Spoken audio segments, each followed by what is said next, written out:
और जैसे ही पूजा शुरू हुई मैं अपने आप ही रोने लग गई फ्रेंड। इवन यहाँ तक कि फ्रेंड्स मतलब मैं अपने हस्बैंड को भी बोलती थी आप मेरे से बात मत करो, मुझसे दूर रहो। जैसे ही उन्होंने माता रानी के मंत्र पढ़ने शुरू किए मैं नाचने लगी, बाहर मुझे इस कमरे में अकेले रहने दो। मतलब अभी आपको मैं बता रही हूँ फ्रेंड्स, मेरे ना रोंगटे खड़े हो रहे जब जहाँ उसने पुश किया, धक्का दिया और मैं उन सीढ़ियों से नीचे गिरी एकदम से। अपने साथी से ले जाऊंगा तब तक मेरे चैन नहीं आऊंगा। हेलो फ्रेंड्स, आप सभी को मेरा प्यार भरा नमस्कार। आई होप आप लोगों ने मेरा पहला वीडियो देखा होगा, आप भी थी। तो आज मैं शादी के बाद जो मेरे साथ घटनाएं घटी थी वह आप लोगों के साथ शेयर करना चाहती हूँ। तो ये वीडियो भी पूरा देखें। शादी के बाद भी बहुत ऐसी घटनाएं घटी हैं फ्रेंड्स, जो अगर आप सुनेंगे भी तो कहेंगे ऐसा भी हो सकता है। बट ट्रस्ट मी फ्रेंड्स, ये बिल्कुल रियल स्टोरी है फ्रेंड्स। लेकिन भगवान की कृपा से अब सब कुछ ठीक है मेरी लाइफ में, और मैं भगवान से यही प्रार्थना करती हूँ, माता रानी से यही प्रार्थना करती हूँ कि आगे भी सब कुछ सही रहे। सो फ्रेंड्स, जैसे मैंने पहले बताया था आपको, मैंने ट्वेल्थ किया, उसके बाद मेरी ग्रेजुएशन का फाइनल ईयर रह गया था। तो मेरी सगाई तय हो गई थी। मेरी जो सगाई थी वो 25 अप्रैल 1999 में हुई थी और 15 जनवरी 2000 में मेरी शादी हो गई थी। मेरे हस्बैंड का नाम मिस्टर जगबीर सिंह नेगी है। फ्रेंड्स, शादी हुई, अपने ससुराल आई शादी के अगले दिन। उसके अगले दिन सब ठीक रहा। फिर मुझे द्वारबाट आना था, द्वारबाट, फिर हम द्वारबाट आए। द्वारबाट होता है फ्रेंड्स, जैसे आप लोगों में, कई लोगों में पग फेरे भी बोलते हैं, जब दुल्हन अपने घर आती है, मायके आती है एक दो दिन छोड़ के। तो मैं द्वारबाट आई। द्वारबाट में फिर आई होप आप लोगों के यहाँ पे भी रखते होंगे। हम सभी उत्तराखंडियों में तो सत्यनारायण की पूजा रखी ही जाती है जब लड़की द्वारबाट आती है। तो मेरे घर में भी द्वारबाट के दिन सत्यनारायण की पूजा रखी गई थी। मैं पूजा में बैठी हुई थी और जैसे ही पूजा शुरू हुई मैं अपने आप ही रोने लग गई फ्रेंड्स। मेरी फ्रेंड्स लोग भी आए थे, फैमिली में और भी मेंबर थे, वो सोचने लगे ये क्यों रो रही है। मतलब मेरे आंखों से जो आंसू है वो बहना ही बंद नहीं हुए। मेरे हस्बैंड भी मुझे देख रहे हैं कि जानकी क्या हो गया, आप क्यों रो रहे हो। मैंने कहा मुझे समझ में ही नहीं आ रहा कि मेरे आंसू क्यों आ रहे हैं, मैं क्यों रो रही हूँ। तो कह रहे अच्छा, तो फिर कह रहे क्या हो रहा है। मैंने कहा मेरा ना सिर बहुत भारी हो रहा है। तो कह रहे ठीक है। फिर उन्होंने मतलब डिस्प्रिन, मेरी मम्मी ने डिस्प्रिन दी और मैंने डिस्प्रिन खाई। तो लेकिन मेरा जो सिर दर्द था वो बिल्कुल नहीं गया, वैसे का वैसे ही रहा।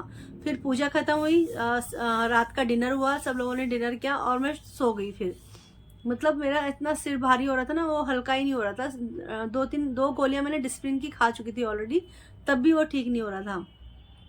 फिर वो रात तो मम्मी के घर में रुके। उसके अगले दिन हम लोग अपने ससुराल आए फिर, और उस एक दिन छोड़ के फिर हमारी वैष्णो देवी की ट्रेन थी। तो मैं, मेरी मदर इन लॉ, मेरे हस्बैंड और एक भैया हमारे साथ थे, वो भी हमारे साथ गए थे वैष्णो देवी। तो हम लोग वहाँ से वैष्णो देवी गए। माता रानी के बहुत अच्छे से दर्शन हुए हम लोगों को। फिर वैष्णो देवी से हम लोग वापस आए। फिर हमने कंजिका पूजा की। लेकिन मेरा सर दर्द जो था फ्रेंड उस समय कम हो गया था। जब हम वैष्णो देवी दर्शन के लिए गए थे तब मेरा जो भारीपन था सिर का वो कम हो गया था। लेकिन उसके बाद धीरे धीरे मतलब सिर भारी होने लग गया और मेरे अंदर बहुत चिड़चिड़ापन आने लग गया। किसी से बात करने का मन नहीं करता था, सिर्फ अकेले रहने का मन करता था। समझ में ही नहीं आ रहा था क्या हो रहा है, क्या प्रॉब्लम हो रही है मेरे साथ। तो ऐसे ही मतलब धीरे धीरे दिन बीतते गए। मेरे हस्बैंड को भी समझ नहीं आ रहा था। वो कह रहे आप अपनी प्रॉब्लम तो बताओ, हमें क्या प्रॉब्लम हो रही है। मैंने कहा मुझे कुछ समझ में ही नहीं आ रहा क्या प्रॉब्लम हो रही है मेरे साथ। मेरे को ऐसा क्यों हो रहा है कि मैं सिर्फ अकेला रहना चाहती हूँ, किसी से बात नहीं करना चाहती। इवन यहाँ तक कि फ्रेंड्स मतलब मैं अपने हस्बैंड को भी बोलती थी आप मेरे से बात मत करो, मुझसे दूर रहो। आप सोच सकते हैं कि मतलब इतनी बड़ी बात मैं बोल देती थी। ठीक है। फिर उसके बाद क्या हुआ फ्रेंड्स, हमारे यहाँ फिर अप्रैल में नवरात्रों में माता रानी का नवरात्रों में माता रानी का कीर्तन था घर में। फिर कीर्तन में ना मैं फिर ऐसी रोने लग गई जब कीर्तन हुआ घर में। तो वहाँ पे एक आंटी थी, उन पे माता रानी आई। तो उन्होंने बोला कि पूछा कौन हो तुम, क्यों ऐसे क्यों रो रहे हो, क्यों रोने में लगे, बताओ अपने मन की बात बताओ, क्या प्रॉब्लम है तुम्हें, अपना अपना क्या कुछ है तू जो इस पे आ रही है कौन है तू, बता तो सही। तो क्या प्रॉब्लम, बच्ची को क्यों परेशान कर रही है, बता हमें। लेकिन वो कुछ भी नहीं बोली फ्रेंड्स, कुछ भी नहीं बोली। उस समय बस रोती ही रही। मैं बस रोती रही। मतलब उन लोगों को समझ में नहीं आया था क्यों रो रही थी। फिर थोड़ी देर पे उन्होंने मतलब गंगा जल वगैरह छिड़का। फिर थोड़ा शांत होगी, फिर मैं बैठ गई साइड में आके, और मेरा सिर इतना भारी हो गया ना फ्रेंड्स। उसके बाद मतलब जैसे आस पड़ोस में कीर्तन होते थे तो मैं अपने रूम में जाके बैठ जाती। मुझे बहुत डर लगता था कीर्तन में जाने से भी, कि कहीं फिर दोबारा मैं रोने लग जाऊँ। मतलब मुझे अपनी इंसल्ट सी महसूस होती थी कि मैं क्यों रोने लग जा रही हूँ। होता ना फ्रेंड्स, थोड़ा गिल्टी सी हो जाती है कि भाई सब लोग क्या सोचेंगे, नई बहू आई या रोने में लग गई। एज ही क्या थी फ्रेंड्स उस समय, जब मेरी शादी हुई थी मैं 20 या 21 साल की थी। फिर वो नवरात्र के बाद हमारे ना गांव में भी पूजा थी फ्रेंड्स। मई में हम 9 दिन का माता रानी का पाठ बिठाया था मेरी सास ने, मतलब मेरी सास ससुर ने, जेठ जेठानी हमारी बेटी और मेरे हस्बैंड, मेरी सिस्टर इन लॉ बड़ी वाली, मेरी छोटी सिस्टर इन लॉ, उनकी वो उस समय उसकी शादी नहीं हुई थी, और तो मेरी बड़ी सिस्टर इन लॉ, उनके दोनों बच्चे, हम सब लोग गांव गए थे पूजा में। तो गांव में पूजा हो रही थी फ्रेंड्स, और माता रानी का मंडान, माता रानी की पूजा, हमारा ना गांव में बहुत अच्छा मंदिर है फ्रेंड्स। बहुत, मेरा जो ससुराल है वो इज्जर चमोली गढ़वाल में, नागनाथ पोखरी आपने देखा होगा, आई एम श्योर कई लोग गए भी होंगे नागनाथ पोखरी। तो नागनाथ पोखरी बहुत ही अच्छी जगह है, वहाँ पे हमेशा आपको ठंडा मौसम मिलेगा, मतलब आप कभी भी जाएंगे ना वहाँ पे, मई जून जुलाई कभी भी चले जाइए, तो वहाँ पे आपको मतलब स्वेटर पहननी होती है। नागनाथ पोखरी से थोड़ा आगे जाना, ऊड़ा मांडा से नीचे की तरफ जाना है, तो मेरा ससुराल आता है इज्जर, तो मेरे ससुराल का नाम इज्जर है। तो वहाँ पे पूजा थी हमारे गांव में इज्जर में, तो हम लोग पूजा चल रही थी हमारी, माता रानी का मंडाण लगा था, नीचे ढोल डमो बज रहे थे फ्रेंड्स, और अंदर मंदिर जो हमारा बहुत बड़ा मंदिर बना है उसमें हमारी पूजा चल रही थी, मतलब पूजा चल रही थी। फिर मेरे अंदर पता नहीं क्या हुआ, मैं अपने आप वहाँ पे माता रानी का जो, जैसे उन्होंने माता रानी के मंत्र पढ़ने शुरू किए, मैं नाचने लगी, और मैं वहाँ पे नाचने लगी, वहाँ जहाँ पे ढोल डमो बज रहा था नीचे चौक में, मैं वहाँ से नाचते नाचते नीचे चौक में चले गई दीपक वो। फिर उसके बाद क्या हुआ, गांव में पूजा हुई, तो फिर वहाँ पे माता रानी आई, तो बोला कि मतलब आप बताओ, उन्होंने भी वही बोला कि कौन कौन हो जो तुम बच्ची को परेशान कर रही थी, छोटे बच्चे पे क्यों बार बार परेशान कर रही हो इस बच्ची को, हाँ आप अपना रूप बताओ, किस रूप में आना चाहते हो तुम, रूप बताओ, हम पूजा करवाएंगे। लेकिन वहाँ पे भी उन्होंने कुछ नहीं बोला कि मैं कौन हूँ क्या हूँ। तो फिर वहाँ से भी पूजा, 9 दिन की पूजा पाठ खत्म हुआ। मेरी फिर गांव में 3 दिन की केयर रखी गई थी फ्रेंड्स, जब उन्होंने बोला कि बताई नहीं, लेकिन क्या हो सकता है ऊपरी हवा इन पे लगी हुई हो, तो फिर मेरी 3 दिन की केयर रखी थी। सब दिल्ली आ गए थे गांव में, मैं, मेरे ससुर जी और मेरी सास रुके थे, क्योंकि मेरी 3 दिन की केयर थी, और 3 दिन की केयर पूरी करके फिर हमें पूजा करवानी थी, दूसरी एक और छोटी पूजा करवानी थी, जो मतलब ऊपरी हवा की थी। मेरे ऊपर मेरी सास ने बोला करवाई देते हैं, जब आई रखे तो वो वाली पूजा करवा के फिर हम तीनों को दोबारा 3 दिन बाद दिल्ली जाना था। 3-4 दिन बाद फिर हम लोग भी दिल्ली आ गए। तो जब गांव से आए तो फ्रेंड्स, मतलब मेरी फिर एक साल की थी नहीं, 6 महीने की मेरी केयर कर रखी थी। कहीं बाहर खाना वाना नहीं खाना, कहीं बाहर नहीं खाना, और मतलब जब भी कहीं तुम बाहर जाओगे तो अपने साथ पानी में तुलसी का पत्ता डाल के ले जाना है, कहीं बाहर पानी भी नहीं पीना। उत्तराखंड में जब केयर चलती है तो मांस मच्छी सब बंद, मतलब नॉनवेज पूरा बंद कर देते हैं। तो फिर वहाँ से हम आए, मेरी 6 महीने की केयर थी, लेकिन मेरा सिर दर्द फिर भी नहीं जा रहा था फ्रेंड्स। फिर मेरे साथ ना घटनाएं घटनी शुरू हो गई दिल्ली में। हम सो रखे थे, जैसे मैं, मेरे हस्बैंड सो रखे, मई की बात है, मई एंड में, तो मैं ऐसे सो रखी थी, और मैंने मेरी आंख खुली, 12:30-1 बजे की बात होगी, तो आंख खुली तो एकदम से देखा मैंने कि विंडो के बाहर ना फिर कोई वाइट कपड़ों में एकदम से खड़ा हो रखा, एकदम ऐसा अजीब सा फेस, एकदम से वाइट कपड़ों में एकदम से मुझे दिखा फ्रेंड, एकदम मैं डर गई इतना। मैंने अपने हस्बैंड को बोला कि कोई है बाहर, और आप देखो। वो कह रहे कहाँ है, मुझे तो कुछ दिखाई नहीं दे रहा। मैंने कहा नहीं है कोई, आप देखो उसको। एकदम से मेरे वहाँ पे मुझे दिख रहा है, एकदम उसका फेस दिख रहा है मुझे। तो फिर कह रहे कोई नहीं है, आपका वहम है। तो फिर उन्होंने कहा अच्छा चलो मेरे साथ। फिर वो मुझे मंदिर वाले रूम में ले गए, उन्होंने मुझे मंदिर की बबूत लगाई, और फिर कहा अब डरने की बात नहीं है, अभी रात को सब सो रहे हैं, मैं किसे परेशान करूँ, अब मैंने बबूत लगा दी, अब आपको कुछ नहीं होगा, चलो। फिर हम लोग सोने के लिए रूम में आ गए। फिर वो रात किसी तरीके से कटी। फिर अगले दिन फिर दोबारा मुझे फिर वही दिखाई दिया, कभी बाहर से छन छन छन की आवाज़ आती, मतलब आप लगा लो मैं रात भर सो ही नहीं पाती थी। तो मेरे को कभी छन छन छन की आवाज़ आती, और कभी वही फिर वाइट कपड़े दिखते, और बाहर से ना आवाज़ें आती, जानकी आजा, जानकी बाहर आ जा बोलती। मैं फिर अपने हस्बैंड को बोला, मैंने कहा मुझे कोई आवाज़ दे रहा है कि जानकी बाहर आ जा, जानकी बाहर आ जा। तो उन्होंने कहा ये तुम्हारा वहम है, ऐसा कुछ नहीं है, मेरे को तो नहीं आ रही कोई भी आवाज़। मैंने कहा मुझे क्यों सुनाई दे रही, फिर मुझे सुनाई दे रही है। तो फिर मुझे ऐसा लगता है झूठ बोल रहे हैं लोग, सिर्फ मेरे को ऐसा थोड़ा ना कोई वो हो सकता है कि भाई मेरे को ही आवाज़ सुनाई दे रही है, किसी और को नहीं सुनाई दे रही हो। मैंने कहा तुम झूठ बोलते हो, आवाज़ आ रही है, तुम्हें भी सुनाई दे रही है, तुम झूठ बोलो। क्या नहीं आ रही भाई, कोई आवाज़ नहीं है। तो फिर एक दिन क्या हुआ फ्रेंड्स, ये तो ऐसी घटनाएं होती रहती थी। फिर एक दिन क्या हुआ, सब लोग मैच आ रहा था, हमारे जो ड्राइंग रूम है वहाँ पे बैठ के मैच देख रहे थे, मैं अपने रूम में थी अकेले। तो लिटरली मैंने क्या किया था फ्रेंड्स, मोमबत्ती जो थी, पहले के टाइम में क्या होता था फ्रेंड्स, इन्वर्टर भी नहीं थे, लाइट जाती थी तो कैंडल ही जलाते, तो घर में मोमबत्तियाँ पड़ी रहती थी। तो वो लोग बता रहे थे, मेरे हस्बैंड वो सब बता रहे थे कि ऐसा हुआ था, तुमने पूरी कैंडल जला रखी थी और तुम शीशे में अपने आप को देखने में लगी, तो हंस रहे थे देख के शीशे की तरफ। तो मैंने कहा अच्छा, कह रहे हाँ ऐसा हुआ था। फिर कह रहे जब फिर हम लोग रूम में आए तो तुम ऐसा कर रहे थे। हमने कहा जानकी ये क्या कर रही है, तो फिर तुम ऐसे मुड़ के देख रहे, हम ऐसे मुड़ के देख रहे, क्या दिक्कत हो रही है तुम लोगों को, मैं कुछ भी करूं, तुम लोग कौन होते हो मुझे रोकने वाले, जाओ इस कमरे से बाहर, मुझे इस कमरे में अकेले रहने दो। मतलब अभी आपको मैं बता रही हूँ फ्रेंड्स, मेरे ना रोंगटे खड़े हो रहे हैं, जब जाओ तुम लोग, मैं इसी कमरे में रहूँगा। तो वो जब रहूँगा बोला ना, तो वो समझ गए कि इस पर कोई ऊपरी हवा है, ये रहूँगा मतलब ये अपने उसमें नहीं है, ये कोई और है इसके अंदर। तो फिर वहाँ पे एक हमारी मौसी जी रहती थी, उन पे माता रानी आती थी, तो उनको लेके आए रात को। फिर उस समय रात के 9 या 9:30 हो रहे होंगे। फिर उन मौसी जी को लेके आए, मेरे ऊपर से चावल मंत्रे उन्होंने और मेरे सिराने रखने के लिए दे दिए कि रात भर इसके सिराने में रखना। जब वो मुझे अगले दिन बताता था ना, कल तुमने ऐसे किया, तो मैं कहती ऐसा हो ही नहीं सकता, मैं ऐसा कर सकती हूँ। कहे नहीं ट्रस्ट में, तुमने ऐसे किया था। तो वही है ना फ्रेंड्स, उस समय हमारे पास कोई मोबाइल वगैरह नहीं था, तो नहीं तो रिकॉर्डिंग ज़रूर करते। लेकिन उसके बाद जो मेरी हालत ख़राब होने लगी ना फ्रेंड्स, उस दिन के बाद से बहुत ज़्यादा मेरी तबीयत ख़राब होने लगी। किसी से बात नहीं करने का मन करता था, बस चुपचाप रहने का मन करता था, सबको दूर जाने का मन करता, सबको बोलती थी तुम लोग मेरे से दूर चले जाओ, मेरे से किसी को बात करने की ज़रूरत नहीं, मुझे अकेला छोड़ दो। तो मेरे हस्बैंड कहे क्या प्रॉब्लम हो रही है हमें, तो मैंने कहा मुझे तुमसे ही बात नहीं करनी, तुम मेरे रूम में ही मत आओ, तुम बिल्कुल दूर रहो मेरे से। फिर सब समझ गए थे कि अपने उसमें नहीं है, इसके ऊपर कोई ऊपरी हवा है तब बोल रही है, नहीं तो अपने सेंस में होती ऐसा थोड़ा ना बोलती। तो टचवुड फ्रेंड्स, मेरे हस्बैंड मुझे बहुत प्यार करते हैं, और हमारी अरेंज मैरिज थी। मतलब कई लोग होते हैं जिनका दिमाग ख़राब होता है, या जिनके दिमाग में उल्टी बातें भी आती है कि ऐसे क्यों बोल रही, इसका किसी चक्कर तो नहीं था।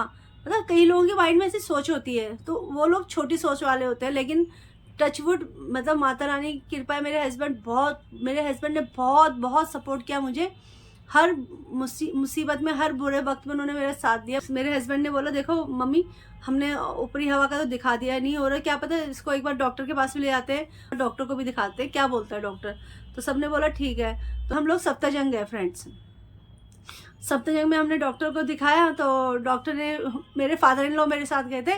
डॉक्टर ने बोला कि बेटा आप कितने साल के, तो मैंने उनको बोला कि मैं अभी मतलब 20 साल की हूँ सर। तो फिर मैंने उनको सारी प्रॉब्लम बताई, ऐसा ऐसा हो रहा है, मतलब किसी से बात करने का मन नहीं करता, और हमेशा सिर भारी भारी रहता है, नींद नहीं आ पाती रातों को मुझे।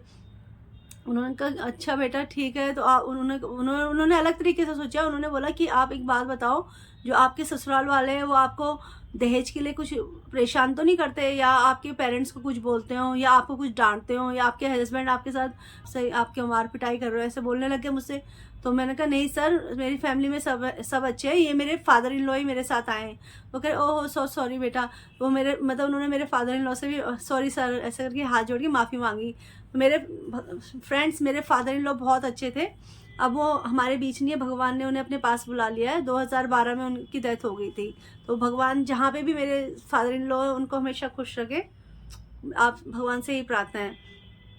तो फिर हम लोग उनको मैंने ये बताया, उन्होंने कहा ठीक है बेटा, फिर मैं ऐसा करता हूँ, एक बार ना आप MRI और CT स्कैन दोनों करवा लो, और फिर तब तक मैं आपको ये दवाइयाँ देता हूँ, तो ये आपके माइंड को शांत करेंगी, आपको इससे नींद अच्छी आएगी। मतलब वो मुझे एक गोली रात को लेनी थी ताकि मुझे नींद आ जाए उससे अच्छे से।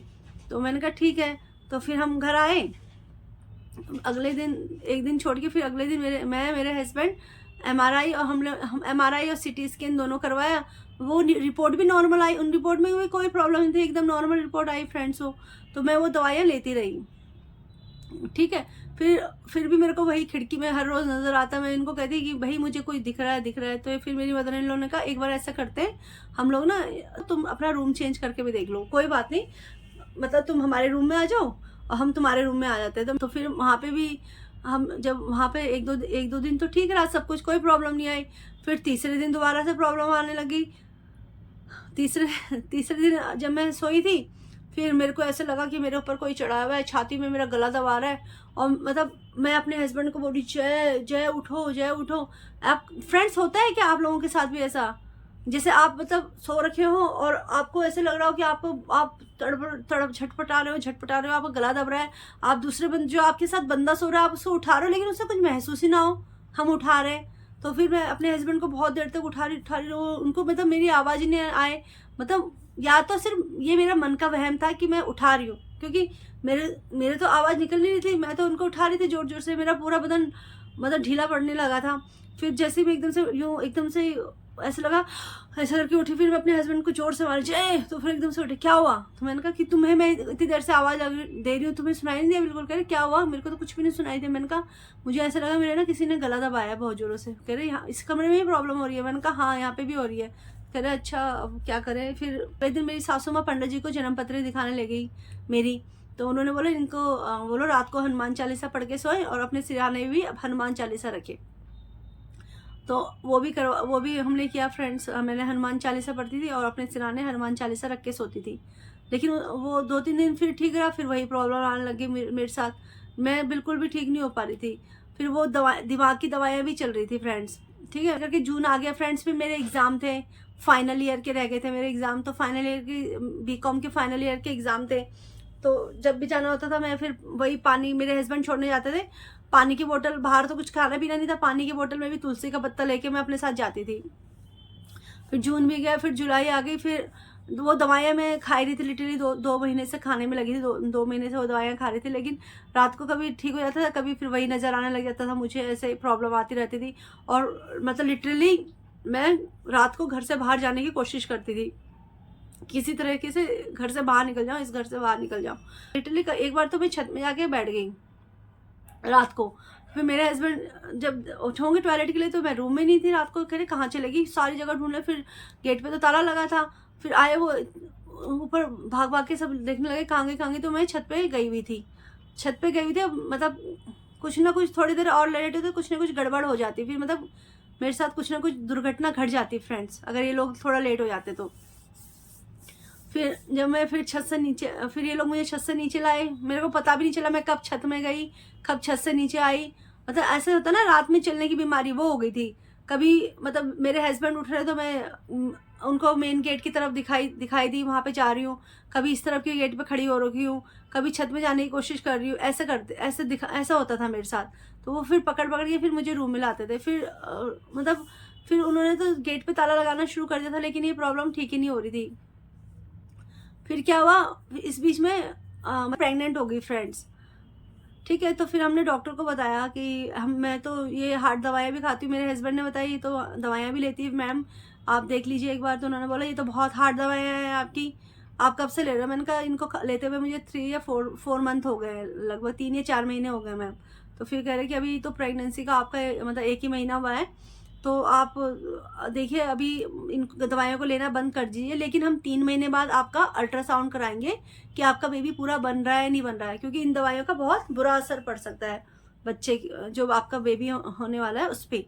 तो फिर 3 मंथ के बाद हमने दोबारा अल्ट्रासाउंड करवाया, तो डॉक्टर ने अभी तो आपका पूरा बन रहा है, दवाइयाँ वगैरह शुरू हो गई थी कैल्शियम आयरन वगैरह की, तो वो दिमाग वाली दवाइयाँ मेरी बंद हो चुकी थी। तो उसके बाद फ्रेंड्स क्या हुआ, मेरा फोर्थ मंथ शुरू हो गया था, मेरा चौथा महीना। रात को ना लाइट गई हुई थी, तो हम लोग सब छत में गए हुए थे खाना खाने के लिए। हम लोग छत में खाना खा लेते फ्रेंड्स। तो फिर मैं खाना खा चुकी थी, तो मेरे हाथ में मेरी थाली चम्मच और गिलास थे, तो मैं नीचे आने लगी। मतलब आप लगा लो 4 मंथ मेरा चल रहा है, मैं सीढ़ियों से नीचे आ रही थी, मतलब 10 या 12 सीढ़ियाँ होंगी हमारी छत से नीचे आने की।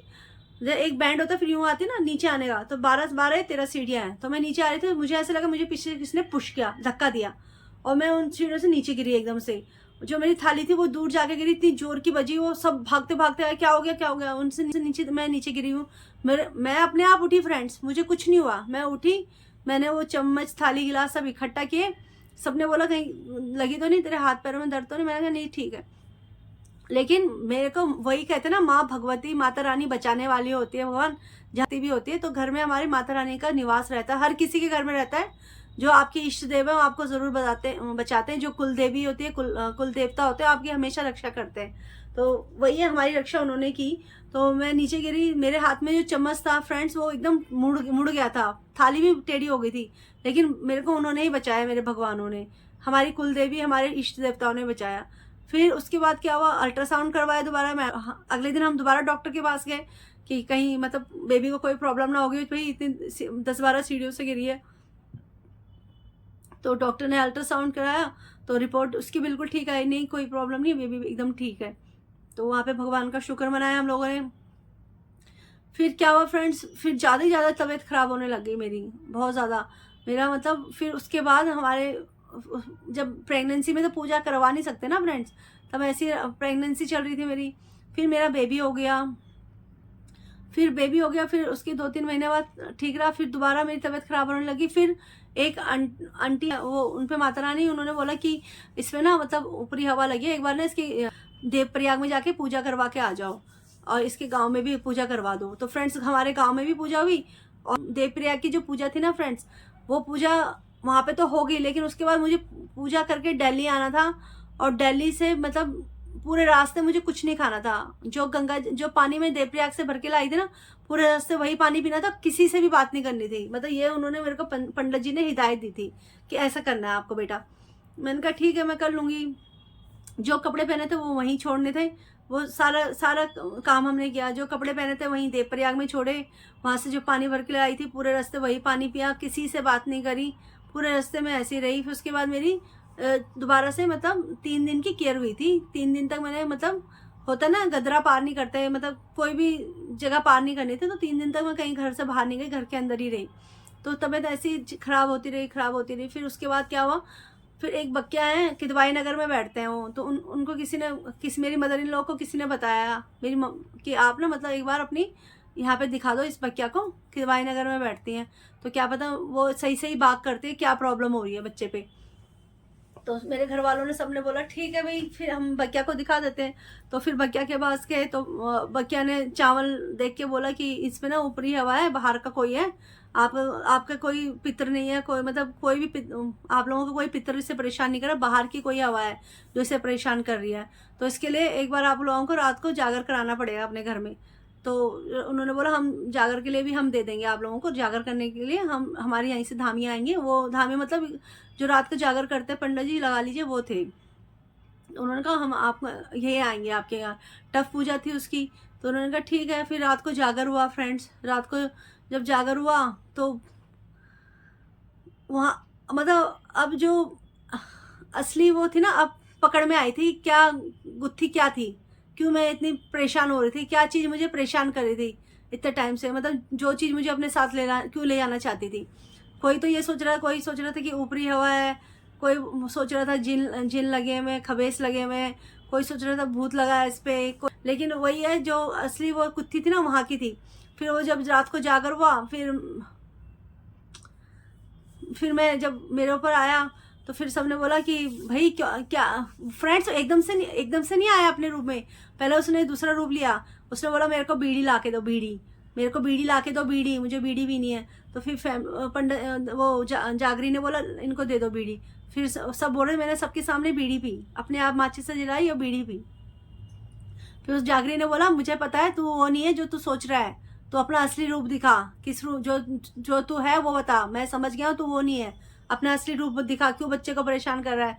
कह रहा बच्चे ये तो मेरे साथ जाएगी, इसको तो मैं छोड़ूंगा ही नहीं, अपने साथ ही से ले जाऊंगा, तब तक मैं चैन नहीं आऊँगा जब तक इसे अपने साथ नहीं ले जाऊँगा। मैं तब तक शांत बैठा था जब तक इसकी शादी नहीं हुई थी। अब इसकी शादी होगी, मैं इसे किसी के साथ बांट नहीं सकता, मैं अपने साथ ही ले जाकर रखूँगा इसे, अपने साथ ही ले जाऊंगा। तो जागरी ने बोला कैसे ले जाएगा, हम तुझे ले जाने देंगे तब ना, इनकी कुल देवी तुझे ले जाने देगी तब ना, तो ले आके बच्चे पे परेशान करके तो दिखा, बचाने वाले हम है ना। कह रहा कुछ भी कर लो लेकिन मैं इसे ले जाऊंगा, अपने साथ ही ले जाऊंगा इसे, मैं इसे मानू मतलब तब तक छोड़ूंगा नहीं जब तक ये मेरे साथ नहीं जाएगी। तो फिर उस जागरी ने बोला चल ठीक है, तो पहले ये तो बता तू है कौन, तू इसे क्यों परेशान कर रहा है, और तेरे से क्या रिश्ता है जो तू इसे अपने साथ ले आएगा, कैसे जानता है तू इसको। फ्रेंड्स फिर उसने जो बताया ना, सब लोगों के रोंगटे खड़े हो गए, मतलब सब हैरान हो गए, ऐसा भी हो सकता है क्या। फिर उसने जो बताया फ्रेंड्स, वो मतलब बहुत ही डरावना था। उसने बोला मैं जब ये लड़की सेक्टर 5 पढ़ती थी ना, तो मैं वहीं पे उसी स्कूल में पढ़ता था, इनका मॉर्निंग शिफ्ट था, हमारा इवनिंग शिफ्ट था। मैं इसको बहुत पसंद करता था और मैं इसको अपने दिल की बात नहीं बता पाया। मैं इसको जिस दिन बताना चाहता था उस दिन मेरी किसी से लड़ाई हो गई और वहाँ पे मुझे किसी ने चाकू मार दिया और मेरी वहीं पे डेथ हो गई। तो मेरी जो दिल की बात थी दिल में ही रह गई, मैं इसको बता ही नहीं पाया बिल्कुल भी। तो वही मैं चाहता हूँ ये सिर्फ मेरी रहे, किसी और की ना हो पाए। जब तक इसकी शादी नहीं हुई थी तब तक मैं ठीक था, सब ठीक था, मैं इसे देखता था, परेशान बिल्कुल नहीं करता था कि ये ठीक है, खुश है, लेकिन मैं इसको किसी के साथ बांट नहीं सकता, इसे मैं अपने साथ ले जाके ही रहूँगा। तो उन्होंने कहा अच्छा कैसे ले आएगा तू, इसको अपने साथ हम पूजा करवाएंगे, हम सारी पूजा का विधि कराएंगे, तू अपने आप जाएगा इसको छोड़ के, तू इस पर हाथ लगा के तो दिखा। फिर फ्रेंड्स मतलब ये बोल के उस मतलब पंडित जी ने बबूद मंत्रा मतलब किया, कुछ पूजा वूजा की, फिर मैं शांत हो गई, फिर मैं अपने उसमें आ गई होश में थोड़ी देर में। मतलब अगले दिन मैं उस दिन मैं तो मतलब मेरा एकदम हाथ पैर ढीले हो गए थे, मेरे को कुछ पता ही नहीं चला क्या हुआ। अगले दिन मैं होश में आई तो उसके अगले दिन दोबारा पूजा थी। उस पूजा में क्या था फ्रेंड्स, मतलब मेरे हस्बैंड जो जागरी जो करते हैं वो, और हमारे सामने एक भैया रहते थे वो, ये सब लोग मिलके घर से बाहर गए, कहीं जाना था इन लोगों को, वहीं पे इन लोगों ने पूजा करवानी थी, तो वहां जाके इन लोगों ने पूरी पूजा पाठ पूरी विधि से करवाया फ्रेंड्स। तो उसके बाद मेरी तबीयत कभी भी खराब नहीं हुई, मैं एकदम ठीक रही भगवान की कृपा से, माँ भगवती की कृपा से और पितर देवताओं के आशीर्वाद से और घर वालों के सपोर्ट से मैं एकदम ठीक हो गई हूँ अब। लेकिन जो ये बात उसने बताई थी ना फ्रेंड्स कि मैं 620 बस में मेरे को किसी ने चाकू मार दिया था, तो एक भैया थे, उन्होंने बोला कि अभी तो इतनी पुरानी बात नहीं हुई है, क्योंकि देखिए मेरे को पढ़ाई छोड़े हुए 3 ही साल हुए थे। उन्होंने कहा हम पता करते हैं कि ये बात सच्ची भी है नहीं है। अपने फ्रेंड्स लोग, उनके फ्रेंड्स लोग आर के पुरम में ही रहते थे बहुत, तो उन्होंने पता किया कि ऐसे ऐसे घटना घटी है कभी। तो फिर जब पता किया तो उन भैया को किसी ने बताया कि हाँ एक लड़के को चाकू लगा था 3 साल पहले, 4 साल पहले, और वो ऑन द स्पॉट वहीं पे ख़त्म हो गया था, 12वीं क्लास में पढ़ता था। तो फ्रेंड्स ये बिल्कुल सच्ची घटना है। आप लोगों का आशीर्वाद चाहिए कि मैं और मेरी फैमिली हमेशा खुश रहे। इसमें कुछ भी झूठ नहीं है फ्रेंड्स, या ऐसा हो कि मैंने पढ़ के आपको बताया है कि मैं पढ़ के बता रही हूँ, ऐसा कुछ नहीं है। जो रियल है वो रियल है, रियलिटी ही मैंने आपको बताई है अपनी लाइफ की, ठीक है। और भी मैं कहानियाँ और भी मैं बातें आपको बताती रहूँगी, मतलब लाइक मेरे हस्बैंड के साथ जो मैंने बताया था, एक घटना घटी थी आर के पुरम में रहते थे, जब वो अपने फ्रेंड्स के किसी रिलेटिव की शादी में गए थे, वो भी घटा है। और एक वो उन्होंने एक और कहानी मुझे एक और बात मुझे बताई थी, वो मैं भूल गई, तो कभी मैं कोशिश करूँगी वो भी आपको बताएं। So thank you so much for watching my video friends. Take care. Have a nice day. Bye bye. Thank you.